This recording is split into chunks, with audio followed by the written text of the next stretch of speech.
Hi guys, and welcome to Riggs Garage. I usually film what I work on. Earlier this summer, I drove out to Kansas to work on a dream car. That is an 87 Grand National. I think you all know what that is. This is a Riggs Garage and Friends episode where I work with friends on their cars.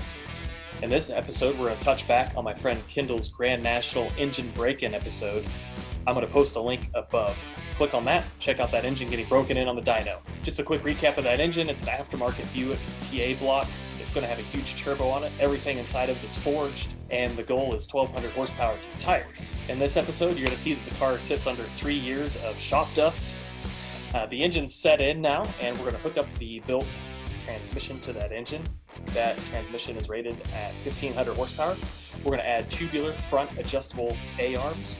We're going to check out the new bulletproof rear end, and we're just going to look the car over for all you Grand National fans. Hey, if you like this episode, go ahead and hit the like button and subscribe to the Riggs Garage channel.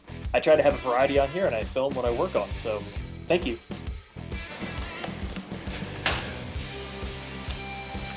On previous episodes, we saw this engine on the dyno getting broken in, and now we're setting it in place in the Grand National.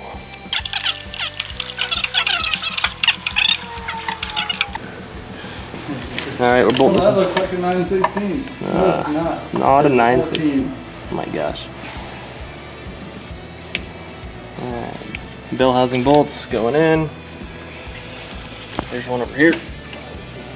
It's not finger tight. Boy, I feel dirty. Yeah, this is. If we put a board here and a jack and pushed up a touch, I think that would line up the bottom bolts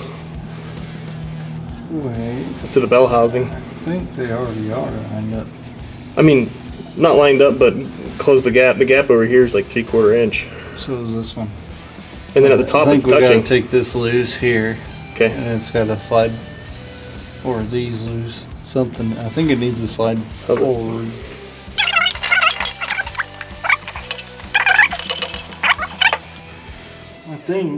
I really think, Trying to close that gap. I think the transmission needs to come forward. Alright, we're ratcheting the transmission forward to meet up with the engine, getting the dowel pins lined up, and then we'll get the bell housing bolts in. That thing's tight. Hopefully. That thing is tight. As long as it don't shoot me in the face. Look at that! Went right up there. Are you serious? Yeah. The tension, it just pulled it in? Yeah. Oh yeah. Let me check from the top here. Woo! Yeah. Oh yeah. That worked. Alright, now the bell housing is bolted up loose. We're going to tighten up the bell housing, and then we're going to bolt up the torque converter to the flex plate. Alright, bell housing on this side is airtight, which is medium weak, 12 foot-pounds. Okay, ready? Grout it. Ah. I try to hold it. Can't turn it anymore, it's tight. Alright. It's not coming out. You want to be in a position. Dang, this would really hurt if I got stuck like this. Yeah. Something like right now. Yeah. Now the torque specs on the bell housing, they're Kendall tight. So far they've been airtight. Except for the top ones here. They're airtight, so 12 to 20 foot-pounds. Should be fine. Alright. Yeah, tell me about this rear end. It looks super It is a solid. Dana 60 that has been modified by strange engineering. So it is an S60. It is 35 spline axles. I'm trying to think. I had them super finish it, so they're where it'll be less resistance when I go to race. Less turning resistance. So like all the surfaces are super polished and stuff. Yeah, they're so super spins. polished, and then they were micro blued as well. So they should be super slippery. And let's see, it it is rated for, I think he said 1,500 horsepower to the tires, so. That should do it. Yeah, I think that's what they told me. But they said that the 40 spline axles wouldn't handle the stress of like bumps and stuff that you would hit daily driving. Like on the road, yeah. Yeah. So that's why I went with the 35 spline, which he said might possibly have to be upgraded sometime because I could possibly break them. Jeez. Looks like we had adjustable upper links. Yep. Where are those from? Those are HR parts and stuff. Do they specialize in like G-body or Grand National stuff? They specialize in Grand National traction. The rear end to go back or something. Ooh. All right, right now we're fighting getting the drive shaft in because this has a new rear end, new engine mounts, New support. new support. Everything's Everything's different, and this is all adjustable. So naturally, nothing's fitting like factory because none of it's factory. So we need to move the rear end back like a 1/4 inch or something so we can clear the drive shaft and get it in there without having to like pry it in there or something horrible.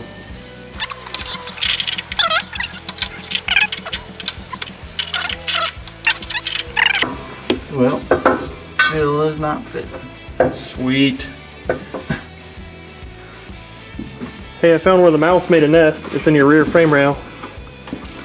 Really? Yeah, pieces of that blue rag that got torn up in the back seat are in the frame rail. Oh, nice. Wouldn't surprise me.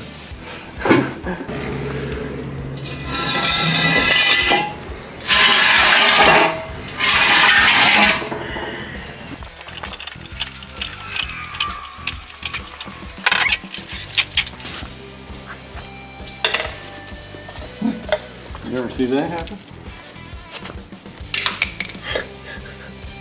They're all running away. Not dropping them? Well, Just throw them. I need to learn how to do it. I'm doing most of it by hand. I'm a big kid. I'm a big kid now. Oh, you're a big kid now. Darn right I am.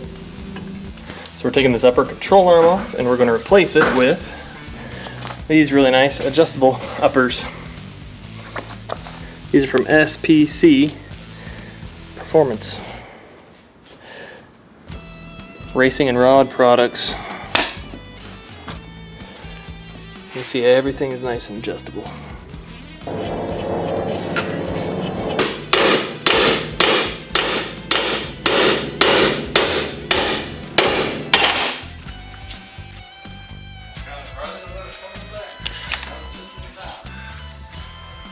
Oh yep. She loose. You sure this is up?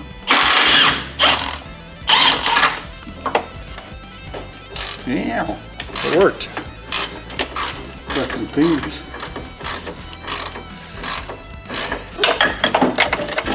Check, that block is pretty.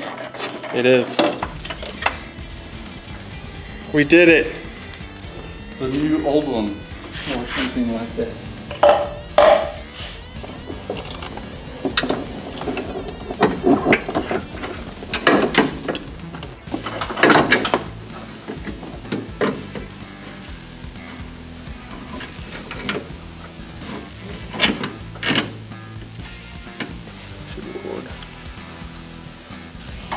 It's the most interesting part when you just sit there and struggle with the bolts. I'm making it look extra hard. I'm doing it on purpose for all the guys that need to have a little extra mechanic in their life. So just so you all know, And don't follow our advice or do what we do. it's super easy. This is for entertainment purposes only. That's right.